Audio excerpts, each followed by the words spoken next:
آج لوگوں میں حسد بہت زیادہ ہے، حسد کی آگ میں جل رہے ہیں اور یہ خود جل رہے ہیں، اس کو کوئی نہیں جلاتا، یہ خود جل رہے ہیں۔ کسی نے گاڑی خریدی، اس کے بعد اس کے بازو والا اس سے بڑی گاڑی لایا، اب یہ اس سے حسد کرنے لگا۔ کسی نے عمارت بنائی، بلڈنگ بنوایا 5 فلور کا، بازو والا 7 فلور کا بنوایا، اب یہ اس سے چل رہا ہے، حسد کر رہا ہے۔ مجھے یہ بتاؤ کہ اس نے 7 فلور کا جو بلڈنگ بنوایا آپ کے حصے سے بنوایا، آپ کی زمین جائیداد قبضہ کر کے بنوایا؟ اس نے بڑی گاڑی خریدی، آپ کی چھوٹی گاڑی ہے، تو کیا اس نے آپ کے پیسے سے گاڑی خریدا؟ اس رب نے اسے بھی دیا، تجھے بھی دیا۔ رب کے خزانے میں کسی چیز کی کمی نہیں ہے، تو پھر جلن اور حسد کیوں ہے؟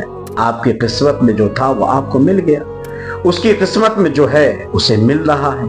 یہ حسد کر کے خود آپ اپنے آپ کو پریشان کریں، اور یاد رکھیں کہ آسمان اور زمین دونوں میں جو پہلا گناہ ہوا ہے وہ حسد کی بنیاد پر ہی ہوا۔ حضرت آدم علیہ السلام کا جب پتلا تیار کیا گیا اور فرشتوں کو حکم ہوا کہ سجدہ کرو، تو ابلیس نے انکار کر دیا۔ اس کو حسد اس بات کی تھی کہ میں فرشتوں کا سردار ہوں، اللہ تبارک و تعالیٰ نے مجھے بڑی شان عطا کی ہے، اب یہ اللہ ایسی مخلوق کو بنا رہا ہے جسے اپنا خلیفہ بتا رہا ہے، تو اللہ تبارک و تعالیٰ کا تو خاص میں تھا، کہیں یہ خاص نہ ہو جائے، تو حسد کی بنیاد پر۔ اور اس نے یہ بھی کہا تھا کہ یہ مٹی سے بنا ہے، میں آگ سے بنا ہوں، میں اس کے سامنے کیوں جھکوں؟ تو اس نے جو پہلا گناہ آسمان پہ کیا حسد کی بنیاد پر کیا، اور زمین پر بھی پہلا گناہ حضرت آدم علیہ السلام کے بیٹے حابل اور قابل نے حسد کی بنیاد پر ہی کیا۔ دونوں نے قربانی پیش کی، ایک کی قربانی قبول ہوئی، ایک کی نہیں ہوئی، دوسرا جل گیا حسد سے کہ اس کی قربانی قبول ہوئی، میری نہیں ہوئی، میں اس کو قتل کر دوں گا۔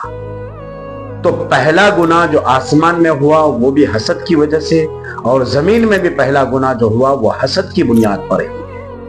آج لوگوں میں بھی بہت کثرت سے حسد پائے جاتے ہیں۔ خدا را کسی پر حسد نہ کرو، رش کرو، کسی کی دولت کو دیکھ کر، کسی کی عمارت کو دیکھ کر، کسی کی بلڈنگ کو دیکھ کر رش کرو، اور اللہ کی بارگاہ میں دعا کرو، مولا تو نے اس بندے کو نوازا ہے، میں بھی تو تیرا بندہ ہوں، اے اللہ مجھے بھی تیری نعمتیں عطا فرما، اے اللہ مجھے بھی مال کی فراوانی عطا فرما، اے اللہ میرے مال میں بھی برکت دے، میرے گھر میں بھی برکت دے۔ یہ دعائیں کیا کرو، اور ایسی دعائیں اللہ کی بارگاہ میں قبول ہوتی ہے کہ یہ بندہ حاسد نہیں ہے، حسد کرنے والا نہیں ہے، یہ بندہ رش کرنے والا ہے، یہ بندہ دوسروں کے دولت کو دیکھ کر حسد نہیں کرتا، بلکہ یہ اپنے لیے بھی طلب کر رہا ہے، اپنے لیے بھی مانگ رہا ہے۔ تو رب تبارک و تعالیٰ ایسے بندے کی دعاؤں کو ضرور قبول فرماتا ہے۔